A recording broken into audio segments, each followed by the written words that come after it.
Hello students. आज हम लोग भारत में सामाजिक धार्मिक सुधार आंदोलन में थियोसॉफिकल सोसाइटी की भूमिका की चर्चा करेंगे। 19वीं शताब्दी में भारत में सामाजिक धार्मिक आंदोलन की शुरुआत हुई थी। उसमें विभिन्न समाज का निर्माण करके समाज सुधारकों ने समाज सुधार या धर्म सुधार के क्षेत्र में प्रयास किया था।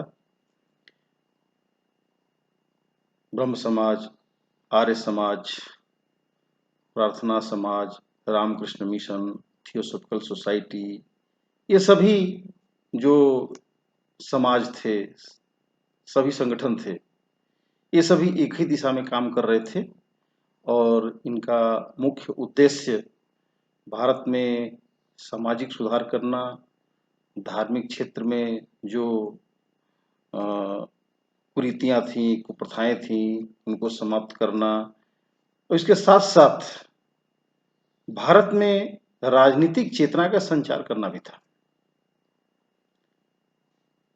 हम थियोसॉफिकल सोसाइटी की बात करेंगे और भारत में थियोसॉफिकल सोसाइटी ने जो काम किया उसके साथ साथ हम उसके जो अध्यक्ष थी श्रीमती एनी बेसेंट, उनकी भी बात करेंगे। और सच पूछा जाए तो थियोसॉफिकल सोसाइटी और एनी बेसेंट दोनों एक दूसरे के पर्यवाची बन गए थे भारत में। तो हम इसके अंदर थियोसॉफिकल सोसाइटी के द्वारा किए गए सामाजिक सुधारों की बात भी करेंगे, धर्म से संबंधित बातें भी करेंगे और साथ साथ भारत में चेतना जागृत करने के लिए, राजनीतिक चेतना जागृत करने के लिए उनके द्वारा प्रयास किया गया उसकी भी बात करेंगे। लेकिन सबसे पहले हम बात करेंगे ये थियोसॉफिकल सोसाइटी क्या था।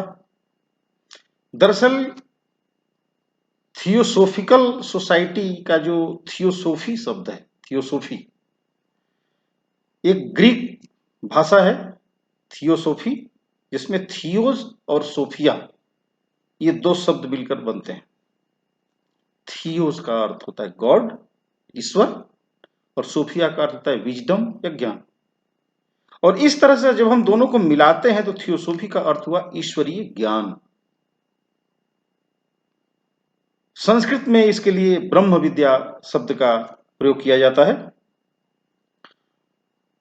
थियोसॉफिकल सोसाइटी की स्थापना भारत में नहीं हुई थी, ये बाहर से आया था। इसकी स्थापना का उद्देश्य क्या था?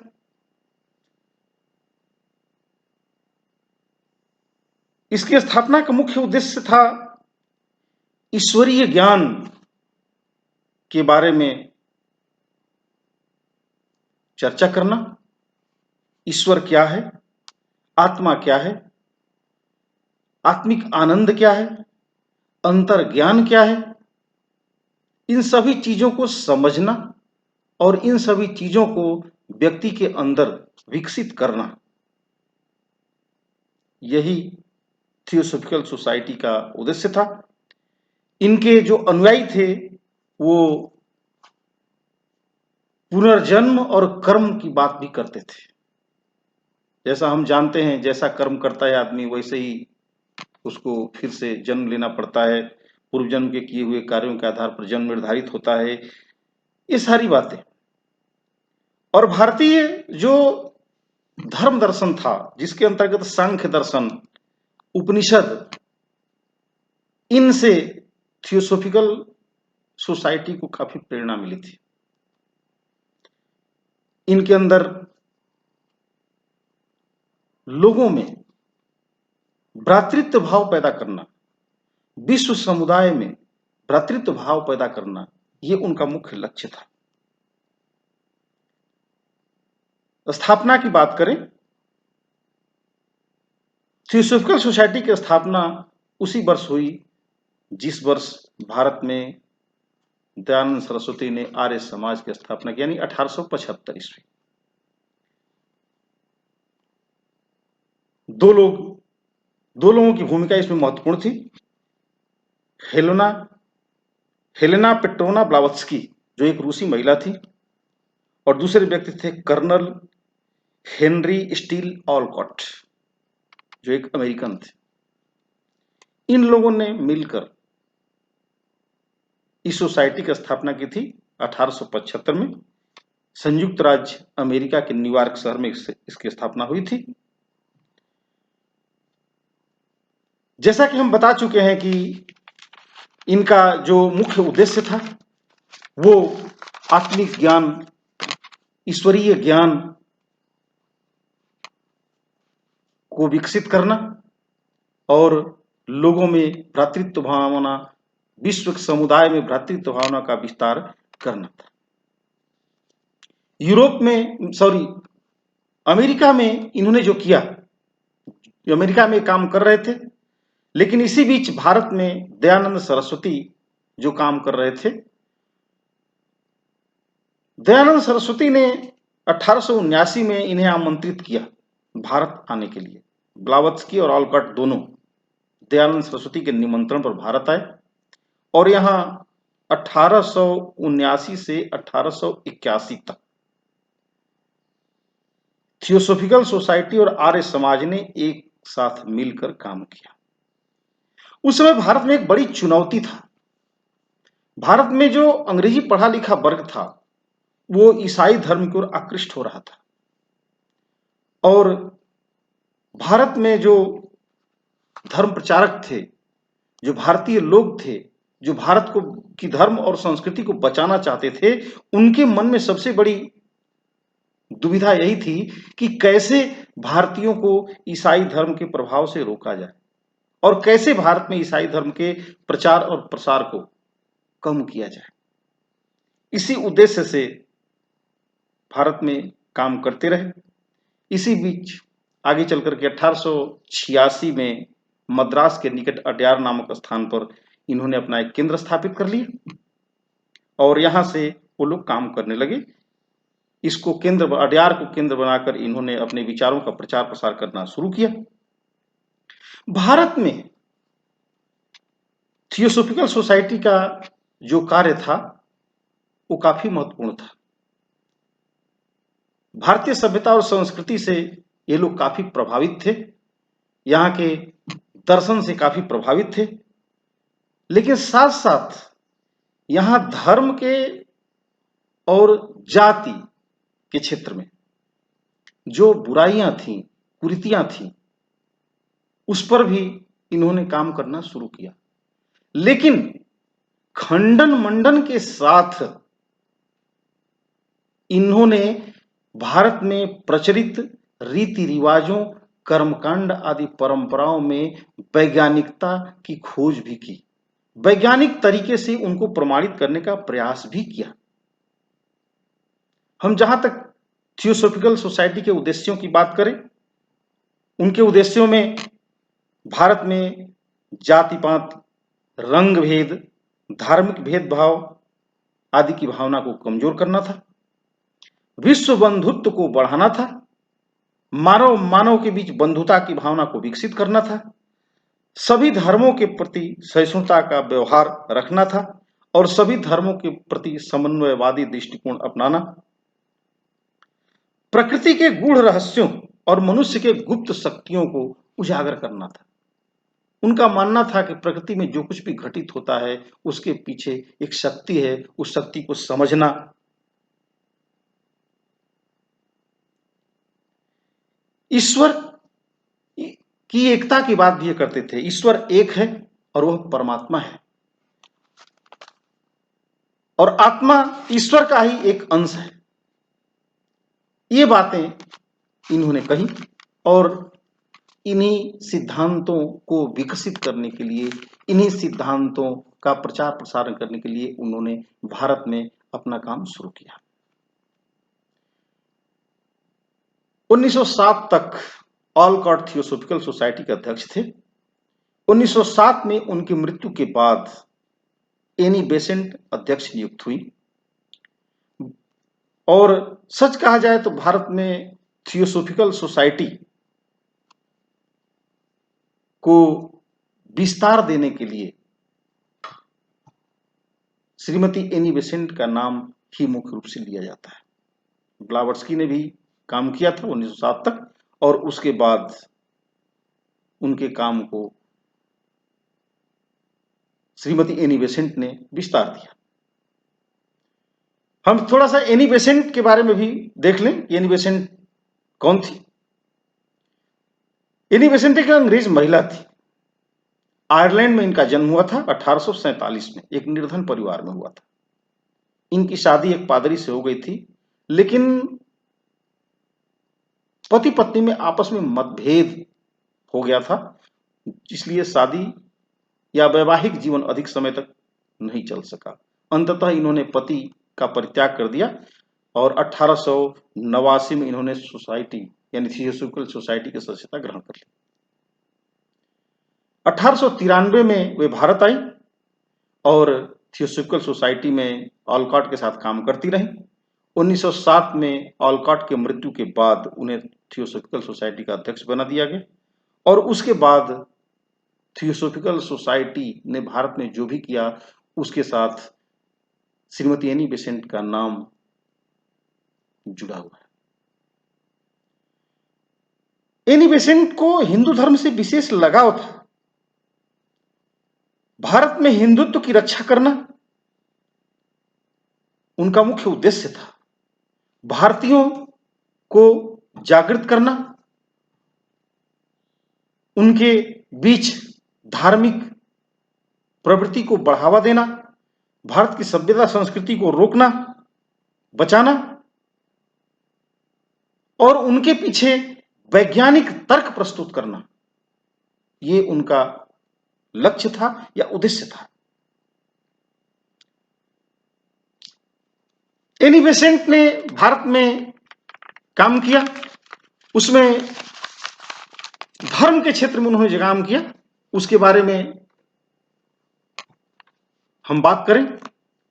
उन्होंने हिंदू धर्म में प्रचलित बहुदेववाद, यज्ञ, तीर्थ, कर्मफल, पुनर्जन्म, धार्मिक अनुष्ठान, हिंदू विश्वास और परंपराएं, कर्मकांड, इन सभी चीजों का उन्होंने समर्थन किया, और समर्थन के साथ साथ इन्होंने इन सभी चीजों को वैज्ञानिक विश्लेषण इन सभी चीजों का इन्होंने वैज्ञानिक विश्लेषण प्रस्तुत किया।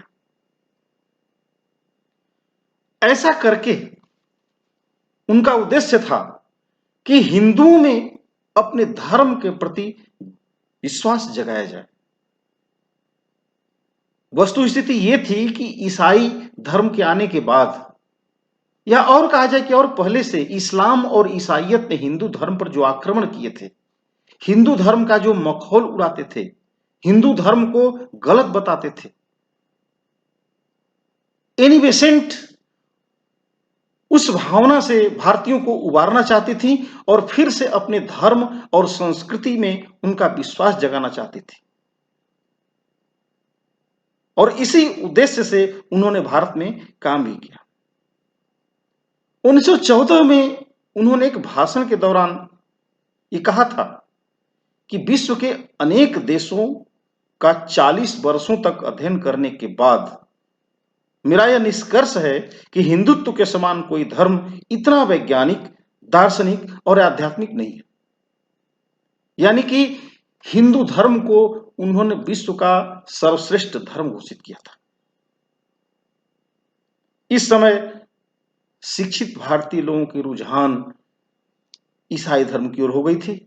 ईसाई धर्म के रीति रिवाज, परंपराएं, पाश्चात्य संस्कृति का अनुसरण लगातार लोग करते जा रहे थे, और ऐसे समय में एनी बेसेंट ने भारतीयों को ईसाई धर्म की चकाचौंध से रोककर हिंदू धर्म के अंदर रहते हुए वैज्ञानिक तरीके से इन सब चीजों को समझाया, हिंदू धर्म की वैज्ञानिकता को समझाया। ये बहुत महत्वपूर्ण बात थी। और खास करके एक विदेशी महिला के द्वारा हिंदू धर्म का गुणगान सुन करके भारतीयों को वास्तव में अपने धर्म और संस्कृति के प्रति लगाव पैदा हो गया। उन्हें यह महसूस होने लगा कि हमारे धर्म के बारे में जो कहा जा रहा है, जो मखौल बनाया जा रहा है, जो मजाक बनाया जा रहा है, वो सही नहीं है, बल्कि कुछ वैज्ञानिक बातें भी उनसे जुड़ी हुई हैं। भारतीय जनता अपने धर्म के प्रति उदासीन होने लगी थी। दूसरे धर्मों के द्वारा या दूसरे धर्म के धर्मावलंबियों के द्वारा आलोचना किए जाने से वो किंग कर्तव्य विमूढ़ थी। क्या किया जाना चाहिए ये उसे समझ नहीं आ रहा था। और ऐसे समय में एनी बेसेंट ने भारतीयों में आत्मसम्मान और गौरव को पुनर्जागृत किया। सामाजिक और शैक्षणिक क्षेत्र में भी इनका योगदान काफी महत्वपूर्ण है। इन्होंने बाल विवाह, कन्यावध, कन्या मूल्य, लड़कियों की खरीद बिक्री, दहेज या वर मूल्य और समाज में व्याप्त छुआछूत की भावना का विरोध किया। ये सब सामाजिक कुरीतियां थी और इन्होंने इन सब चीजों को गलत बताया। विधवा विवाह के बारे में भी उन्होंने समर्थन किया। विधवा विवाह का उन्होंने समर्थन किया। इसके साथ साथ शिक्षा के क्षेत्र में भी उन्होंने काम किया। समाज के उत्थान के लिए उन्होंने महसूस किया कि लोगों को शिक्षा देना अनिवार्य है, शिक्षित होना बहुत महत्वपूर्ण बात है, और इसलिए उन्होंने अनेक स्कूल, कॉलेज, छात्रावास खुल गए। बनारस में उनके द्वारा खोला हुआ सेंट्रल हिंदू स्कूल और काशी हिंदू विश्वविद्यालय का जो कला संकाय का भवन है वो आज भी विद्यमान है। इनके द्वारा ही खोला गया था, जो बाद में काशी हिंदू विश्वविद्यालय के साथ जोड़ दिया गया। एनी बेसेंट स्त्रियों की स्वतंत्रता और शिक्षा पर भी बहुत जोर देती थी। स्त्रियों की स्वतंत्रता की वो पक्षधर थी और इसलिए स्त्रियों को शिक्षित करना चाहती थी। उसके लिए भी उन्होंने समाज में जागरूकता पैदा किया। इतना ही नहीं, उन्होंने महसूस किया कि भारतीयों में राजनीतिक चेतना का अभाव है। उस समय भारत में ब्रिटिश शासन था और ब्रिटिश शासन के विरुद्ध विरोध शुरू हो गया था। इस विरोध में एनी बेसेंट ने भी अपने आप को जोड़ लिया। भारत के राष्ट्रीय आंदोलन से अपने आप को अलग नहीं रह सकी, क्योंकि भारतीयों से उन्हें लगाव था और भारतीयों में सभी प्रकार की जागरूकता लाना चाहती थी। इसलिए 1914 में भारत में राष्ट्रीय आंदोलन से जुड़ गई और अपनी विचारधारा को मूर्त रूप देने के लिए इन्होंने 2 समाचार पत्र निकाले, जिसका नाम था कॉमनवेल्थ और न्यू इंडिया। इन दोनों समाचार पत्रों का इन्होंने विधिवत प्रकाशन किया। यह भारत की स्वतंत्रता की समर्थक थी। भारत में स्वराज्य स्थापित करना इनका सपना था और इसीलिए 1916 में इन्होंने तिलक के साथ मिलकर भारत में स्वशासन की मांग की और इन्होंने होम रूल आंदोलन भी चलाया। भारत में इस कारण से इनकी लोकप्रियता काफी बढ़ी, राजनीति में इनका प्रभाव कायम हुआ और इसी प्रभाव को देखते हुए 1917 में उन्हें जेल भी जाना पड़ा। यह उनकी लोकप्रियता का ही परिचायक था और इसी वर्ष 1917 में उन्हें भारतीय राष्ट्रीय कांग्रेस का अध्यक्ष भी बनाया गया। भारत में उन्होंने समाज सुधार के क्षेत्र में काम किया, धर्म सुधार के लिए काम किया, राजनीतिक व्यवस्था को सुधारने के लिए काम किया, भारत में स्वशासन लाने के लिए काम किया, भारत में राष्ट्रीय आंदोलन के लिए काम किया और इन सभी क्षेत्रों में सामाजिक, राजनीतिक और धार्मिक क्षेत्र में भारतीयों का पथ प्रदर्शन किया। उनका कहना था कि करना तो भारतीयों को है, मेरा काम उन्हीं पथ प्रदर्शन करना है, मैं तो एक नगाड़ा हूं। उन्होंने कहा था कि मैं तो एक नगाड़ा हूं, इसका अर्थ सोते हुए भारतीयों को जगाना है ताकि वे अपनी मातृभूमि के लिए कार्य कर सके। एक महिला होते हुए भी उन्होंने भारत की महान सेवा की थी। जिस समय वो भारत में सामाजिक धार्मिक सुधार आंदोलन से जुड़ी थीं, उस समय इस क्षेत्र में महिलाओं की संख्या नगण्य थी। इसलिए इनकी भूमिका काफ़ी महत्वपूर्ण है। इंग्लैंड में जन्म होने के बावजूद भी भारतीय सभ्यता और संस्कृति से ये इतनी ज़्यादा प्रभावित थीं कि इन्होंने अपने आप को भारतीय संस्कृति में रंग लिया था। 20 सितंबर 1933 को अडयार में उनकी मृत्यु हुई। उन्हें श्रद्धांजलि अर्पित करते हुए महात्मा गांधी ने कहा था कि जब तक भारत जीवित है, एनी बेसेंट की सेवाएं भी जीवित रहेंगी। उन्होंने भारत को अपनी जन्मभूमि मान लिया था। उनके पास भारत को देने के लिए जो कुछ भी था, उन्होंने भारत को समर्पित कर दिया था। और इस तरह से महात्मा गांधी ने भी ये माना कि एनी बेसेंट ने भारत की जो सेवा की थी, वो काफी महत्वपूर्ण था। धन्यवाद।